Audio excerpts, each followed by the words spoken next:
the show this week, we have Kandarp Singh, MD Tetra Pak South Asia. And we're seeing that there's a massive consumption boom that is expected to take place in rural India, and that is yet another massive opportunity. So I think there are enough catalysts in place to still drive a 20% growth rate going forward. And in news, Martin Kaymer wins the US Open, and Park NB wins the Manulife Financial LPGA Classic.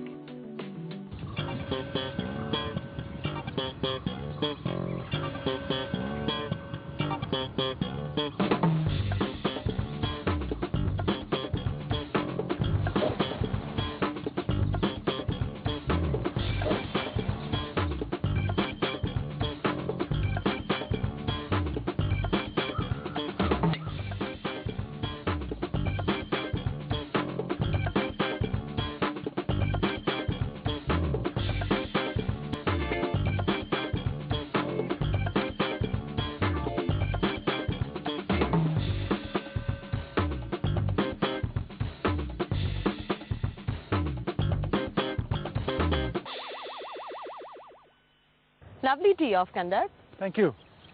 So let's talk about the Indian packaging industry now. It is growing at a stellar rate of 15% per annum, and in the next 5 years, it is likely to triple and hit a figure of $60 billion as well. What's your estimate like, and are these figures close to the estimates that you have at Tetra Pak? Well, certainly. I think, we've seen growth rates of close to 15 to 20% over the last 5 years. Right. And there's nothing that suggests that those growth rates will not sustain in the next 5 years. So I think those are pretty realistic numbers. Right. What are the catalysts to these growths? Liberalization, better economic policies? What do you think is leading to a figure like that? Well, I think there are a number of catalysts to the growth we're seeing in the packaging sector. And to start with, it's really around the urbanization, the mega trends of urbanization that is happening across the developing economies, and we see that in India as well. Right. But coupled with that, we also see a fairly big shift in consumer attitudes towards food, and that's also being driven by nuclear families, more women in the workforce, and the fact that therefore convenience is seen as something that is sought after today. So that's leading to the entire growth of ready-to-eat foods, So I think if you look at that, those are some big catalysts going forward. The other one that I think is coming in recently is the growth of rural India. Right. And we're seeing that there's a massive consumption boom that is expected to take place in rural India, and that is yet another massive opportunity. So I think there are enough catalysts in place to still drive a 20% growth rate going forward. Time now for me to tee off, and we continue our conversation. Sure.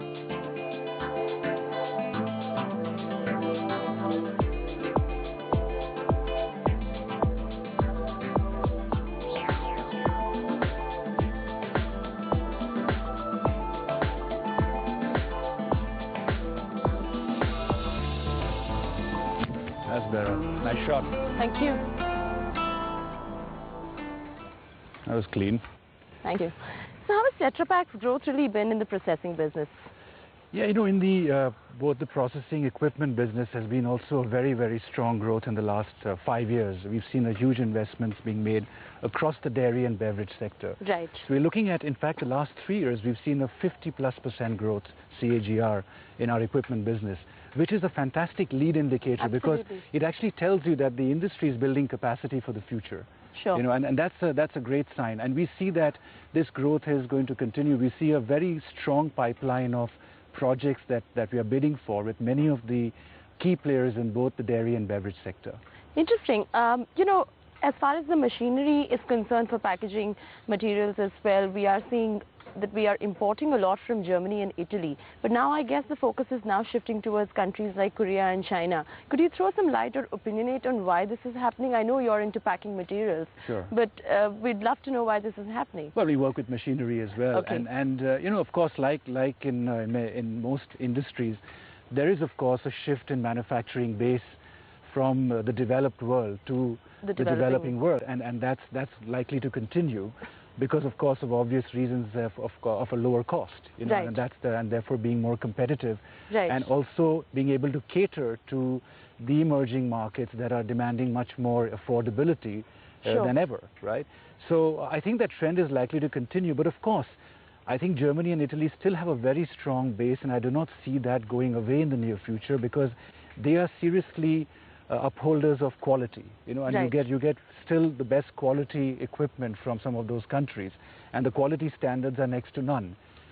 But they will also start looking at setting up base in Asia as well. So those companies that are based today or headquartered out of Germany and Italy are of course going to start looking at, and they have already started doing that, looking at setting up bases in these countries where they can work from a lower cost base.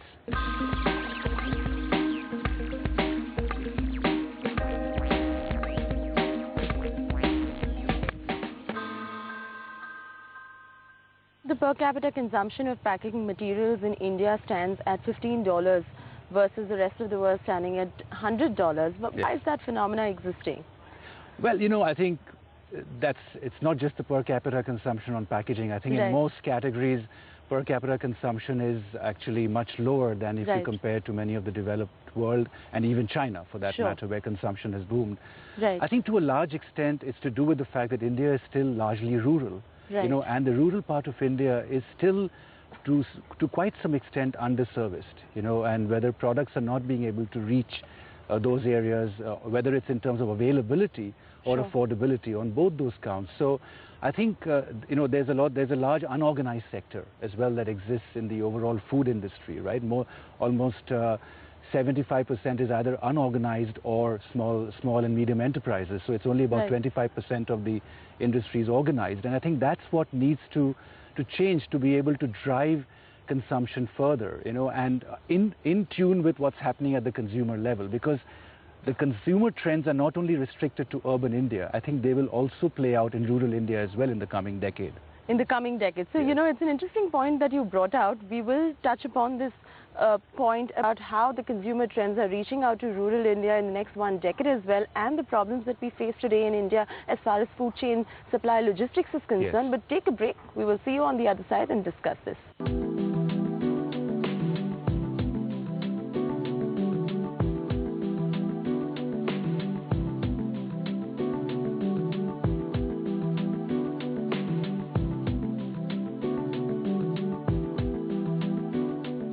I think we look at dairy as pretty much, if not one of the biggest priorities for us, for Tetra Pak, you know, operating in India. Thank you for staying with us on Tea Time, and welcome back. Now, India is one of the largest producers of food next to China world over. In fact, the food processing industry has grown over 13% thereabouts in the last 4 years as well.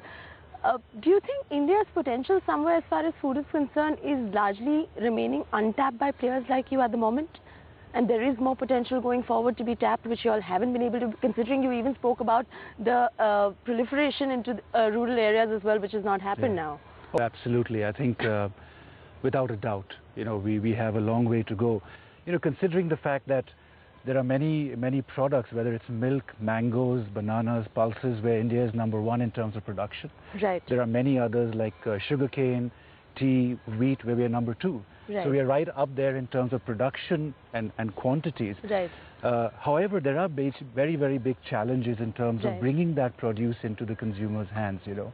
And whether it's the warehousing infrastructure, the cold chain, the processing infrastructure, you know, and I think that requires some significant quantum leap in order to really get India into that league in terms of not just production, but actually making sure that it is getting into the markets, it's getting into the consumers, it's getting onto the table, you know, in the house. And I think that will require some interventions from all the stakeholders in the chain, whether it's the Ministry of Food Processing, or whether it's the manufacturers, or whether it's companies like ourselves who are supplying solutions to the manufacturers and brand owners. And I think this is where I'm very excited about our prospects and Tetra Pak's prospects, because the technology we bring fits in. It's almost like I feel it's made for India.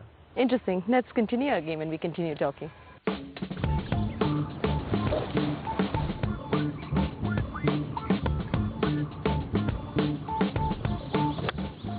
Wow, that's phenomenal.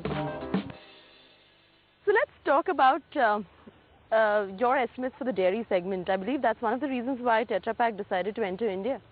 Oh yes, as I said earlier, dairy, you know, we are the largest dairy producing nation in the world. And You know, again, that's a huge opportunity, and we've seen tremendous growth in this segment over the past 3 to 5 years.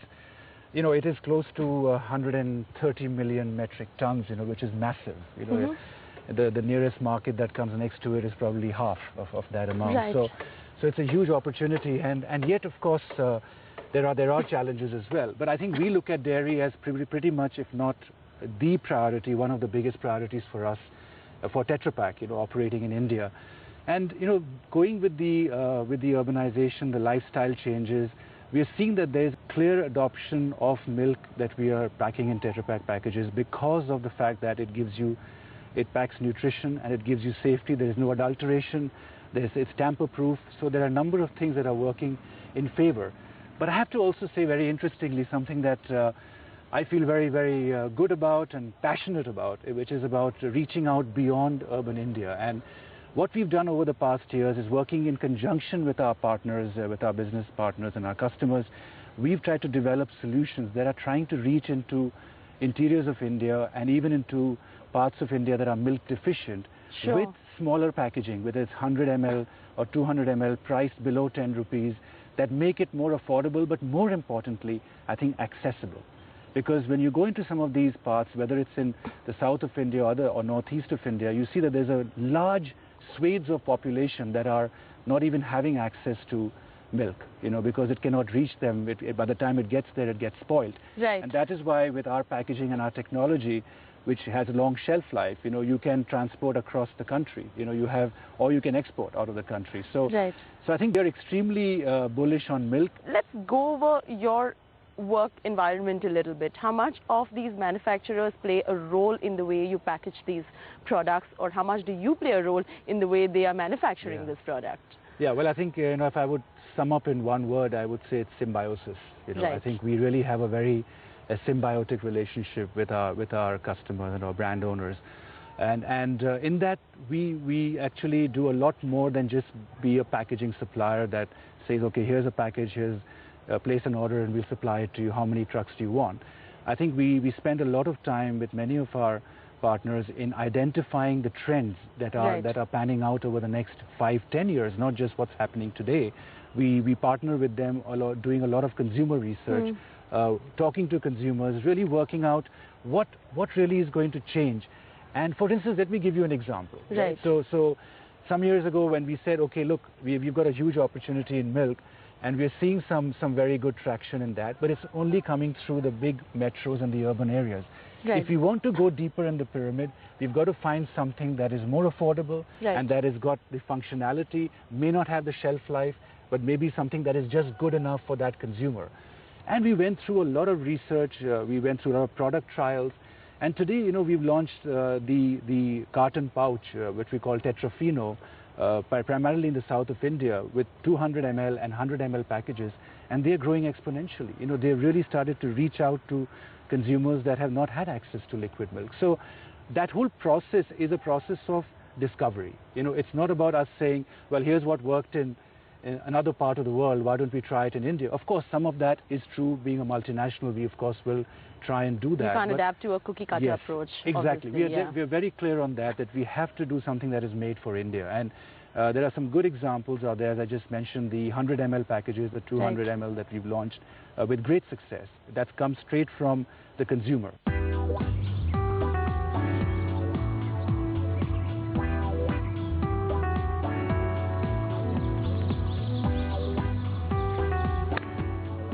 Very good. Thank you. Nice and easy. Yeah?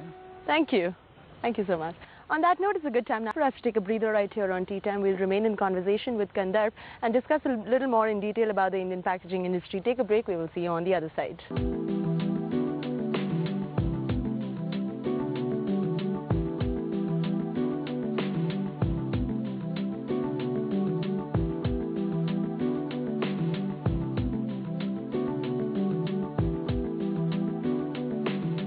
Because of its technology, you can't tamper with it. If you try to inject anything, once you open the package, it starts to blow up. It's very visible to a consumer that has been tampered with.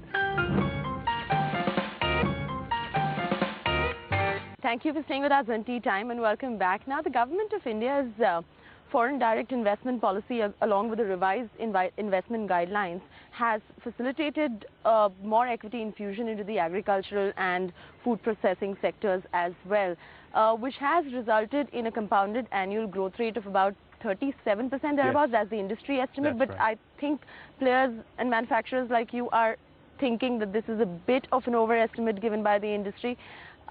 What is your estimate really like as far as that's concerned? Do you think we're growing at a CAGR of 37%?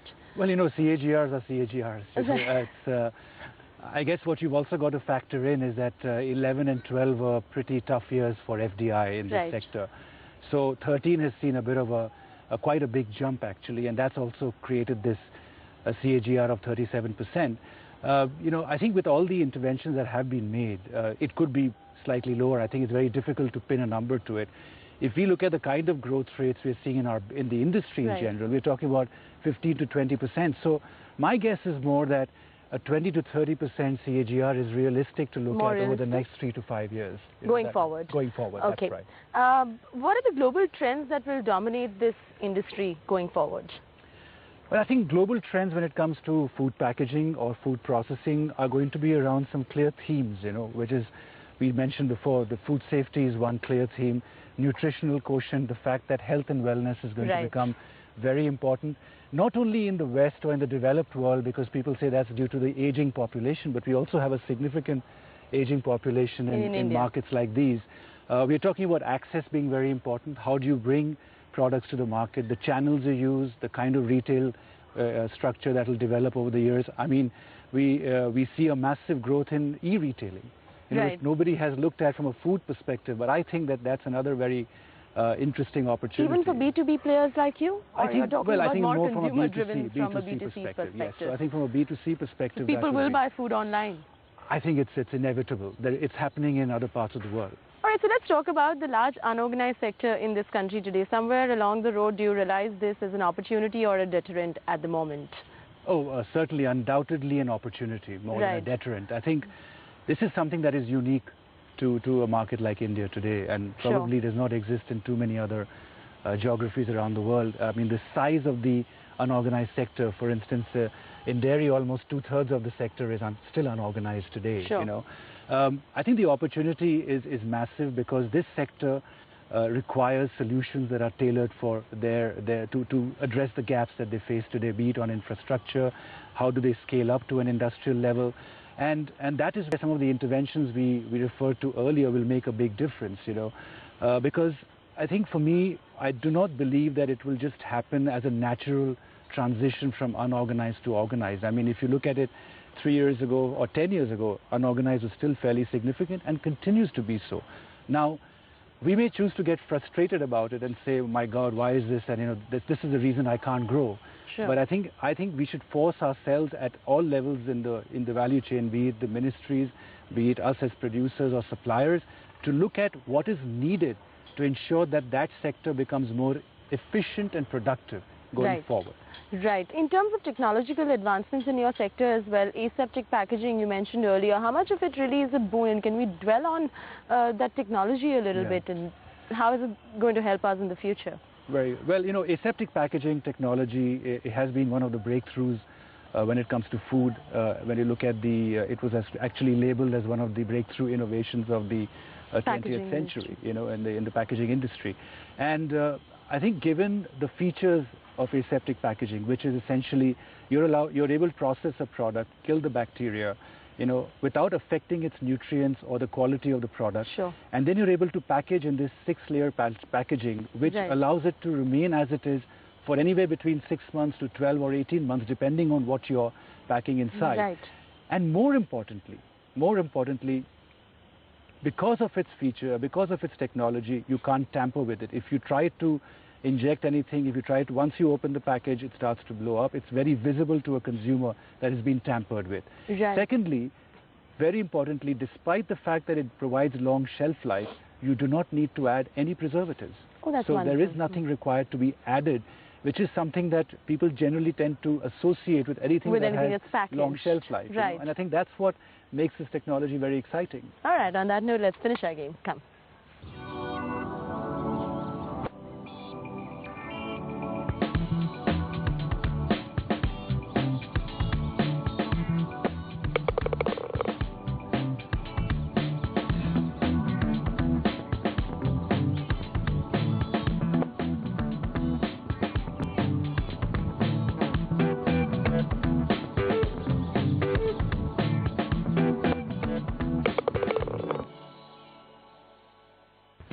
talk about golf a little bit. You know, you come across as a very down-to-earth, humble person. A lot of humility is something that you really exude when one talks to you. Has the game taught you all of this? Yeah, you know, well, you know, I started my dabble with golf or my experience with golf when I was, you know, a child, and I grew up in Calcutta or Kolkata. And my father was a member of the Royal Calcutta Golf Club, and he was an avid golfer. So I used to accompany him and play, and I had a friend of mine in school with me as well, Aditya, who was actually a very avid golfer even when he was in his teens. Right. So I started going to the golf course, and I actually thoroughly enjoyed it. But then there was a massive hiatus of number of decades when I started to work and I traveled around. I somehow never got into it more because I didn't have the time. And when I moved back to India in 2009, I took it up again because I had a golf course right next to me, and I said, if I don't do it now, I will never do it. So I started there, and you know, I play golf for two major reasons. One is just to be in green surroundings. I love it. Maybe it's because I've lived in Europe for so long, and I just want to get back into a feel of just greenery, you know, a bit of sun as well, and that's why I usually play early in the morning. But I also play because I think it keeps me humble. Really? You know, it does add a very healthy dose of humility, you know, to you, because the days that you think you're king and it takes one shot to figure out where you are in that grand scheme of things, you know. And I say in golf that, you know, I've joked with some friends that you hit 2 bad shots or a bad shot and you start hating the game. But it takes 1 good shot for you to say, let me play again tomorrow. I guess, yeah, you might say it's obsessive because the day I'm not traveling and I have some time in my calendar, I go in. I try and get around. Since you follow so much of golf on TV, I mean, there would be obviously international golfers that you are drawing inspiration in your game from as well. Who would that one person be, really? Adam Scott. Sure. And I don't know if you follow, but last year he had a terrible meltdown in the British Open, you know, where he was up by 4 shots and he lost to Ernie Els. But the way he responded, and I was watching it, you know, and I've seen people really react very, very strongly. Strongly, you know, right. And now he's number 1 again, you know, and I think for me that again speaks to a lot of resilience and strength. And I think that's what golf teaches you even as a person, beyond the game. Is a lot of patience, a lot of looking at yourself in the mirror and saying, I don't like what I see, because you hit shots that you can't even believe. And if you manage like that in the workplace, you would probably have a bit of a challenge on your hands. You know. Right. On that lovely note, thank you so much.